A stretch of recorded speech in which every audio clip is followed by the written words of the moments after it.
Αυτό τον ένα χρόνο, την αντιμετώπιση που ένιωσα και από τους δύο γιατρούς, και από τον κύριο Κεχαγιά και από τον κύριο Λιάση, και από όλη την κλινική, από την παιδιατρική επάνω στο παιδί μας, ήταν κάτι που δεν μπορούσα ούτε άλλος να μου το έλεγε, δεν ξέρω άμα μπορούσα να το πιστέψω. Εντάξει, τι να πω, δεν έχω λόγια. Σήμερα, μια εβδομάδα μετά το χειρουργείο του, ο μικρός Μάριος, ενός έτους, προσήλθε στην κλινική για επανεξέταση, εφόσον είχε προηγηθεί ένα χειρουργείο ενδοκυλιακής κρυψορχίας με λαπαροσκοπική αντιμετώπιση. Να πούμε ότι είναι πολύ καλά ο Μάριος στην υγεία του σήμερα, μια εβδομάδα μετά. Το αγοράκι αυτό ουσιαστικά προσήλθε στην κλινική για να χειρουργηθεί από τον γνωθοχειρουργό κύριο Κεχαγιά για την σχιστία της μαλθακής υπερόρας που εμφάνισε από τη γέννησή του και αποφασίσαμε ταυτόχρονα να αντιμετωπίσουμε το άλλο μεγάλο πρόβλημα που είχε, που ήταν ο ενδοκυλιακός όρχης στη μία πλευρά. Θα ήθελα να ευχαριστήσουμε πάρα πολύ και τους δύο γιατρούς και γενικά ολόκληρη την κλινική. Αυτό που αντιμετωπίσαμε 2 μέρες, δηλαδή Δευτέρα που ήρθαμε 19 του μήνα για τον προχειρητικό και 20, ήταν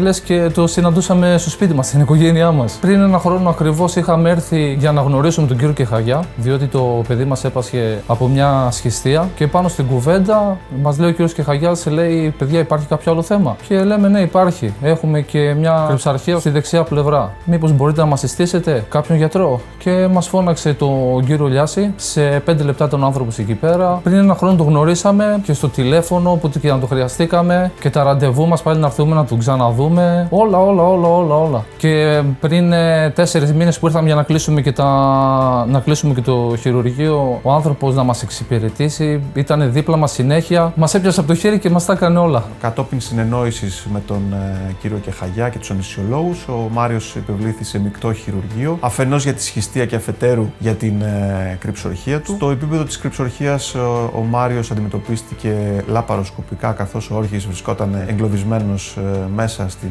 κοιλιά του. Να πούμε ότι ο Μάριος, εκτός από την κρυψορχία που έπασχε, βρέθηκε να πάσχει και από βουβονοκύλη στην αριστερή πλευρά, η οποία στον ίδιο χειρουργικό χρόνο αντιμετωπίστηκε, και αυτό τονίζει φυσικά το πόσο σημαντική είναι η λαπαροσκοπική αντιμετώπιση ενός ασθενούς, καθώς στον ίδιο χειρουργικό χρόνο λύθηκαν ουσιαστικά και το πρόβλημα της κρυψορχίας και της βουβονοκύλης στην άλλη πλευρά. Η παιδοχειρουργική μας ομάδα καλύπτει ένα μεγάλο φάσμα περιστατικών. Πάντα σε συνεργασία με όλες τις υπόλοιπες ειδικότητες, φροντίζουμε για την διεκπεραίωση ενός χειρουργείου είτε απλού είτε πολύπλοκου και με γνώμονα πάντα την ασφάλεια του παιδιού. Στην κλινική μας φροντίσαμε ώστε ο Μάριος να έχει μια συνολική κάλυψη, μιας και αντιμετώπιζε ένα πρόβλημα καρδιολογικής φύσης.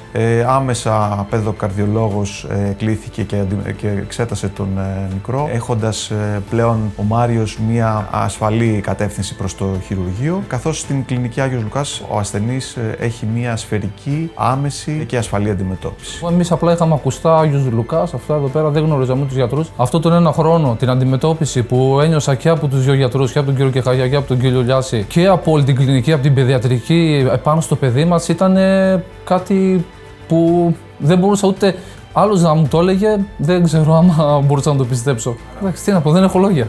Τέλεια. Να σε γράψει.